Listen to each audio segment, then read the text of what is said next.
참 예수님, 오늘은 8월 12일 연중 제18주간 토요일입니다.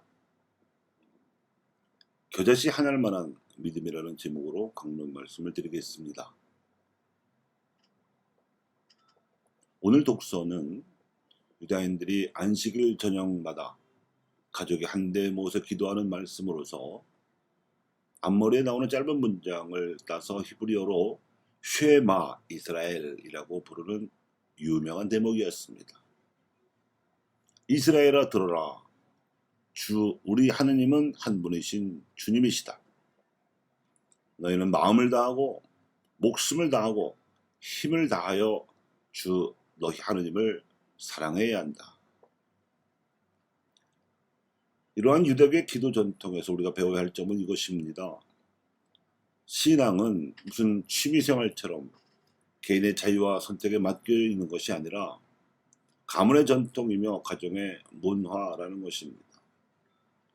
안식일 저녁마다 가족이 모여서 바치는 이 기도의 전통이 대표적입니다. 이 말씀을 읽으면서 기도를 바치고 공동 식사를 하는 것이 유대교에 충실한 유다인들의 전통입니다. 이를 통해 마음과 목숨과 힘을 다하여 사랑해 드려야 할 하나님께 대해서 가정으로부터 도움만을 들으면서 이스라엘의 어린이들과 젊은이들은 자연스럽게 신앙에 젖어들게 됩니다. 이 같은 기도의 전통은 모세가 하느님께로부터 계시받아 백성에게 전해준 것이었습니다. 그래서 그리스도교 전통에도 이 유다교 전통이 들어와서 이 기도문은 교회 성모일도에서 토요일 끝기도에도 들어와 있습니다. 18세기 명왕조 시절에 중국에 파견된 서양 선교사들로부터 유럽의 전통적인 신앙 형태를 전해받았던 박시대 교촌에서도 이 같은 기도의 전통은 살아있었습니다. 평일에 아침 기도와 저녁 기도를 바치지만 특히 주일 전날 저녁에는 온 가족이 모두 모여 기도를 바치고 나서 함께 식사를 하며 대화를 나누었던 것입니다. 그리고 주일 아침에는 교촌의 모든 신자들이 공소에 모여서 공소예절을 함께 거행하였습니다. 사제가 없어서 성사생활을 하기 어려운 형편이었던 이른바 말씀의 기회 시기였던 때여서 기도생활이 그들에게는 신앙생활의 거의 전부이다시피 했습니다. 오늘은 우리 신앙 현실에서 이 교촌의 기도 전통을 개성하는 일이 매우 중요하고 필요합니다. 왜냐하면 가족이 한데 모여 바치는 기도야말로 가문의 전통으로서 대대로 물려받는 것이고 가정의 문화로서 신앙을 생활화할 수 있기 때문입니다. 가족이 모여서 기도를 바치지 않은 채 주임사 참석이 목표인 지경에서는 냉담자를 양산하는 현 추세를 막을 수가 없습니다. 이제 가까운 거리에 성당들이 들어서 있고 성당마다 사제들이 파견되어 있어서 성사도 자유롭게 받을 수 있게 된 지금 이 성사의 교회 시기에는 신앙생활이 훨씬 더 편리해졌으니 성당에서는 성사 위주로 하고 가정에서는 기도 위주로 하되 가족이 한데 모여서 사는 리듬이 정상입니다. 이는 비단 신앙이 식지 않기 위한 소극적인 대책인 것만이 아니라 신앙의 은총을 누리기 위한 적극적인 대책입니다. 말씀에 맞들이고 성사적 열망에 가득 차서 사도적 교회 시기로 나아가야 하는 것이 현시기 우리 교회의 좌표입니다. 오늘 복음에서도 예수님께서 제자들의 허약한 믿음을 굳세게 해주시기 위한 대책을 내놓으셨습니다.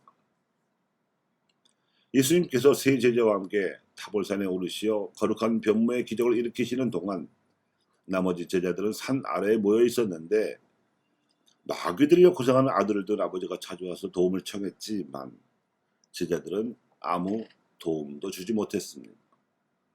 이를 두고 예수님께서는 호통을 쳐서 마귀를 쫓아내서 그 아이를 고쳐주셨습니다만 제자들에게는 마귀도 쫓아내지 못할 정도로 허약한 믿음을 나무라셨습니다. 너희의 믿음이 약한 탓이다. 내가 진실로 너희에게 말한다. 너희가 겨자씨 하나만한 믿음이라도 있으면 이 산더러 여기서 저기로 옮겨가라 하더라도 그대로 옮겨갈 것이다. 너희가 못할 일은 하나도 없을 것이다. 나중에 그러니까 예수님께서 부활하신 후에 성령을 받은 제자들은 파도가 되어서 아픈 사람을 낫게 해주거나 마귀를 쫓아내거나 심지어 죽을 이도 소생시키는 기적까지 할 정도로 믿음이 굳세어졌습니다. 여기서 예수님께서 표현하신 겨자씨 하나를 만한 믿음은 비록 크기는 작지만 그 속에 꽉 찬 밀도 100%의 믿음을 상징합니다. 그렇기에 그 씨앗이 땅에 심겨지면 공중에 나는 새들의 깃들에 쉬어갈 만한 큰 관목으로 자라날 수 있는 것입니다. 가정에서의 기도 생활과 본당에서의 성사 생활이 신앙인들에게 줄 수 있는 은총이 바로 밀도 100%의 믿음입니다. 믿고 안 믿고는 선택의 대상이 아닙니다. 오히려 믿음을 굳세게 하여 자신의 인생에서 하나님의 선을 어떻게 실현할 것인지를 선택하고 이에 필요한 은총을 성사에서나 기도에서 청하는 것이 정상입니다. 실제로도 예수님께서는 제자들의 믿음을 굳세게 하셨고 그래서 당신보다 더 큰 일도 해낼 수 있으리라고 장담하셨습니다. 세상 끝날까지 성령으로 제자들 안에 현존하시면서 이끄시고 도와주시겠다는 뜻이었습니다. 하지만 예수님의 현존을 믿어야 성령의 이끄심도 받을 수 있습니다. 그 믿음만 있으면 비록 크기가 겨자씨처럼 작아도 믿음의 밀도가 100%이기만 하면 얼마든지 당신보다 더 큰 일도 해낼 수 있게끔 도와주시겠다는 뜻입니다. 교우 여러분, 본당에서 성사를 받고 가정 기도를 실천하되 마음과 목숨과 힘을 다하여 하십시오. 그분 약속대로 더 큰 일도 할 수 있을 것입니다.